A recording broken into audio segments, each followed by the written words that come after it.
My name is Eliza Hayes, and at 35 years old, I am the founder of an AI analytics firm worth $4.5 billion. But to my family, I was just a failure. It was 11:51 p.m. on the Tuesday before Thanksgiving when my phone lit up. A text from my father. Arthur, after the board meeting, we've agreed. Your lifestyle is a liability. You are no longer a beneficiary of the Hayes Family Trust. Seconds later, a heart reaction appeared. Not from my mother, from my brother, Ryan. If you have ever felt like the invisible one in your own family, let me know in the comments. And please let me know where you're listening from, as I tell you how it all came to this. I didn't cry. I didn't text back why. I just stared at the two messages on my screen. The betrayal was so cold, so efficient. It was almost impressive. My father, Arthur Hayes, the CEO of Hayes & Sons Publishing, and my brother Ryan, the VP, had just disowned me from a trust worth, at most, maybe $4 million. They had no idea what they had just done. I opened my laptop. The glow from the screen felt clinical in the dark. For 5 years, my company, Quantum Read, had been the silent, anonymous benefactor for my father's prestige literary projects. You know the kind, the ones that win awards, get glowing reviews in niche magazines, and lose a fortune. My compassion had been a luxury they'd overdrafted for years. This wasn't revenge. It was accounting. At 11:58 p.m., I logged into the private wealth portal and terminated the quarterly transfer of $500,000, the one that kept their lights on. At 12:01 a.m., I sent a digitally signed order to my bank, freezing the corporate credit line I had personally guaranteed for them 8 months prior. At 12:03 a.m., I messaged my assistant cancel my flight to Boston for Thanksgiving indefinitely and clear my schedule for a call with legal. To understand why this wasn't cruel, you have to understand my family. Hayes & Sons Publishing was a Boston institution, a legacy built on paper, ink, and the smell of old leather. My father, Arthur, and my brothers, Ryan and Mark, lived in a world of leather-bound books and literary galas. They were the men of letters. My world AI-driven data analytics, predictive algorithms, and global market trends was, in my father's words, a silly website business, a distraction. I was the black sheep. The core wound happened when I was 22. Just out of college, I had the framework for what would become Quantum Read, an algorithm that could predict literary trends with 94% accuracy. I begged my father for a $20,000 seed loan. We were in his study, the room in the Beacon Hill brownstone that smelled like old paper and furniture polish. He didn't even look up from his desk. "Eliza," he'd said, his voice full of disappointment. "Data is not literature. Stop this hobby and come work in acquisitions at the press. I'm sure I can find a place for you." I left Boston the next week. I worked 3 jobs. I slept in my tiny office in a Palo Alto incubator. I built Quantum Read from nothing, scraping together code and investments until we finally broke through. And now, that hobby was an unseen giant. That silly website business had just been valued at $4.5 billion. And for the last 5 years, I had been secretly funneling $2 million a year just to keep my father's precious legacy from foreclosure. Why, I'd ask myself that all the time. I suppose I did it. After all this time, still hoping that one day he'd finally see me, that he'd finally say, "You did it." But you have to understand, for my father, legacy wasn't about success. It was about tangible proof. It was about physical books on a shelf. It was about the Hayes & Sons name carved into the stone of a building. Me digital, data-driven world was abstract. He couldn't hold it in his hands, so he couldn't value it. In his mind, my success wasn't just confusing. It was an insult to his entire identity. And I'd just let him insult me for the last time. The calls started exactly 8 a.m. I was already on my second cup of coffee, watching the fog burn off over the Golden Gate Bridge. I let it ring. It was Ryan. He didn't leave a voicemail. He just called again. And again. And again. On the fifth try, I picked up and put it on speaker, setting the phone down on my desk. I didn't say anything. Eliza? Eliza? His voice was high-pitched, laced with a panic I'd never heard before. What did you do? The payroll account is empty. The wire didn't come. What did you do? I just listened. I could hear him pacing, his breathing shallow. This isn't funny. Eliza, you're overreacting, whatever point you're trying to make. You've made it. Turn the money back on. Now. I sipped my coffee. Overreacting. That was the word he chose. Did you hear me? He shouted. You are screwing all of us. You turn it back on. Or, I'm telling Dad. I pressed the red end call button on my screen. I'd been the silent investor in their version of family. Now, I realized it had been a subscription, and I'd just canceled it. 10 minutes later, my father, Arthur. Of course. A didn't call. A call would imply a conversation, a negotiation. My father didn't negotiate. He decreed. A booming voicemail notification appeared. I played it. Eliza. His voice was the one he used for board meetings. The one that made grown men shrink. This is petulant and childish. You have created a catastrophic mess. I don't know what point you're trying to prove. But you will reinstate the funds immediately. You will call this office. And then you will call your brother and apologize. This ends now. A catastrophic mess. He wasn't wrong. But he was confused about whose mess it was. Finally, just as I was about to head into my first meeting, a text from my mother. Susan. Eliza. Please call your father. You know how he gets? You're making things very difficult for everyone. Please. Just fix this so we can have a nice Thanksgiving. Your brother Mark is so looking forward to seeing you. I stared at the 3 messages. Ryan's panic. Arthur's rage. Susan's guilt. I realized something with a terrifying, cold clarity. Not a single why. Not one, are you okay? Not one person had asked what they had done. They weren't shocked by what they'd done.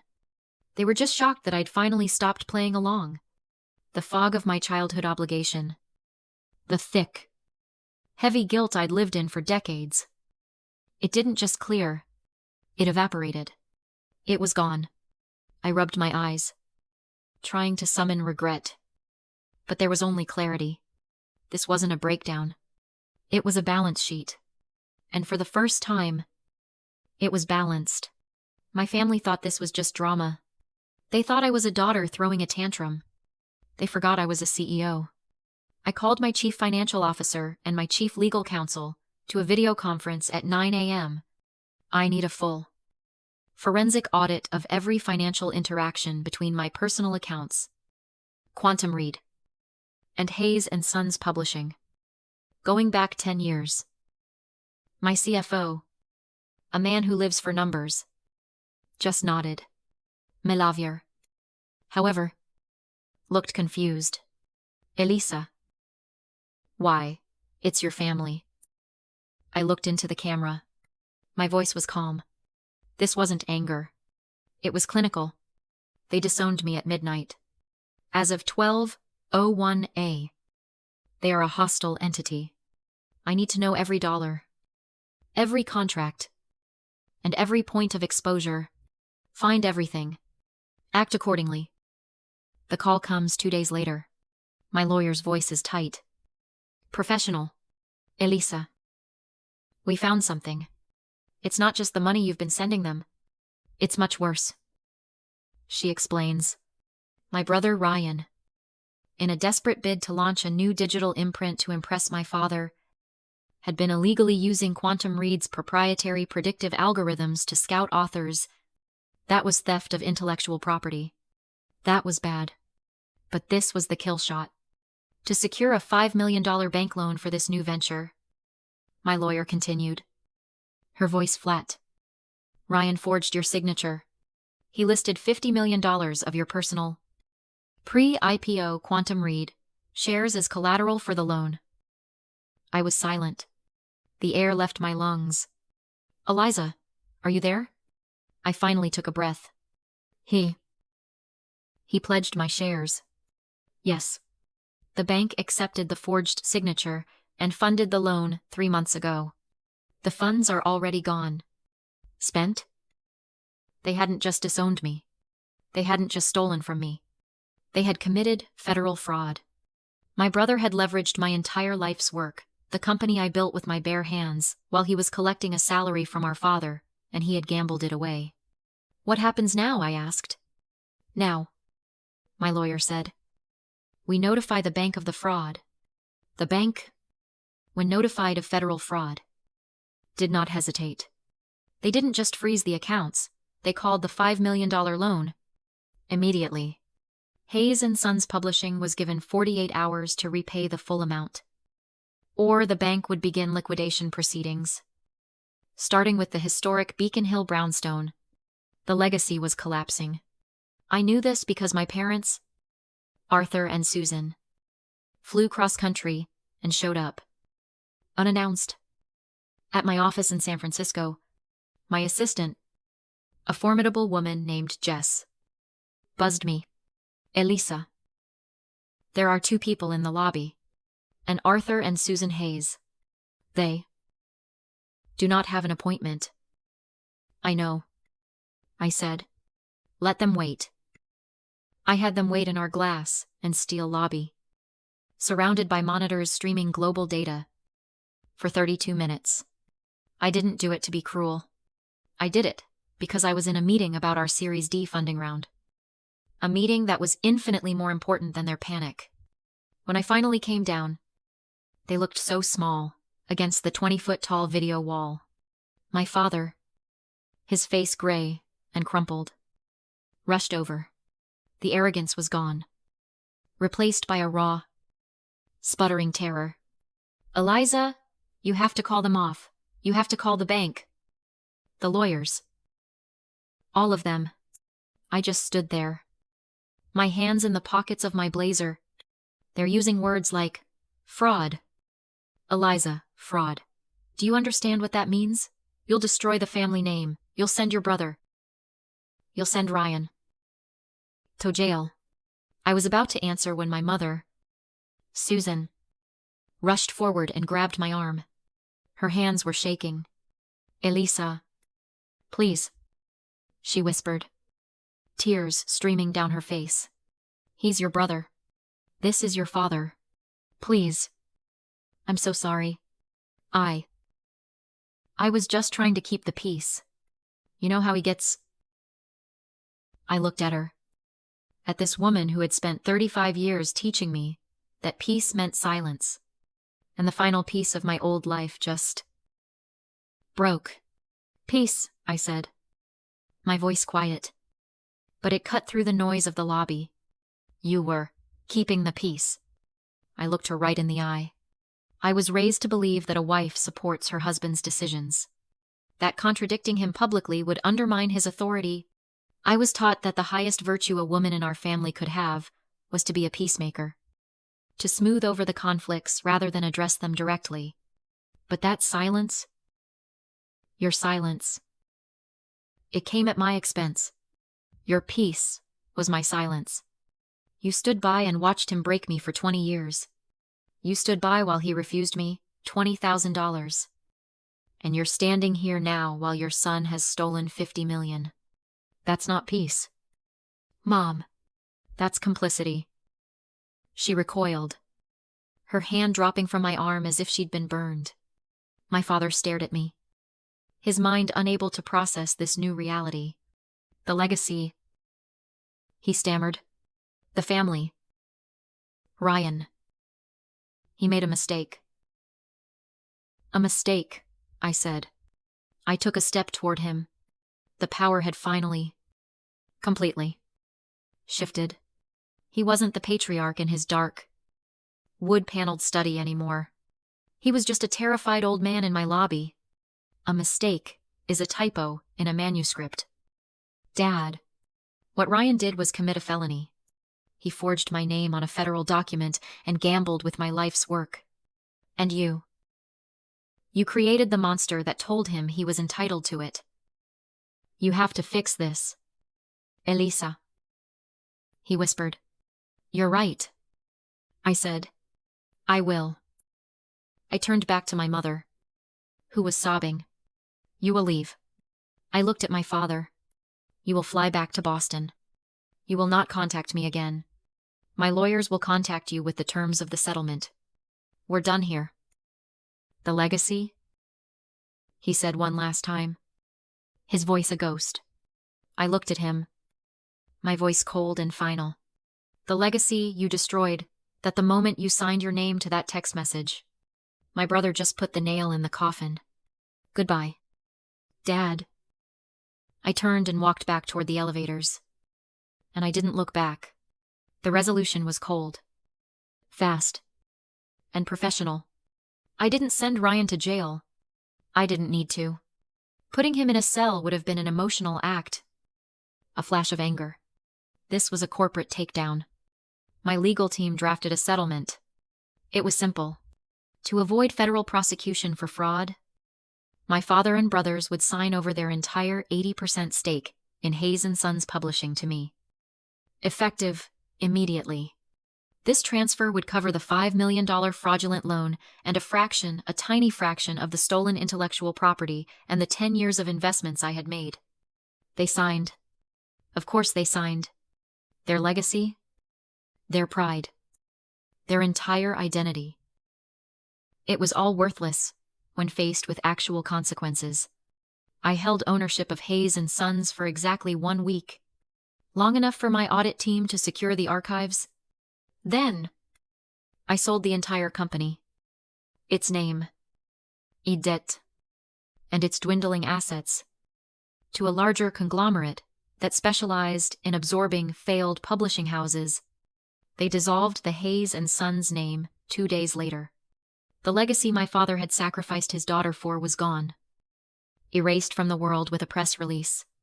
The historic Boston brownstone, the one that smelled of old paper and judgment, was sold at auction to pay the remaining corporate debts. I did one last thing. I set up a small, anonymous trust for my mother's retirement. Enough for a comfortable, quiet life. It was handled through a law firm. She will never know it came from me. I never spoke to my father, or my brothers, ever again. The night the final wire transfer hit my account, confirming the sale, I opened my laptop. I found the old spreadsheet I had kept for a decade. The one I had titled, foolishly, Family. The one where I tracked every dollar I had sent them. Every loan. Every gift. Every time I had propped up their failing world. I stared at the numbers. At the long list of dates that represented so many years of hoping to be seen. Then, I selected the file, and I clicked delete. That night, for the first time in my entire adult life, I slept through till morning. No guilt, no noise, just peace. If you are watching this, and you have ever felt like you were on the fringes of your own family, I see you. Remember, your worth is not defined by their limited perception of you. The hardest, and most important, thing you will ever do is choose to build your own legacy. And sometimes that means having the courage to walk away from the one you were born into. Have you ever had to make that choice? Please share your story in the comments below. Thank you for listening.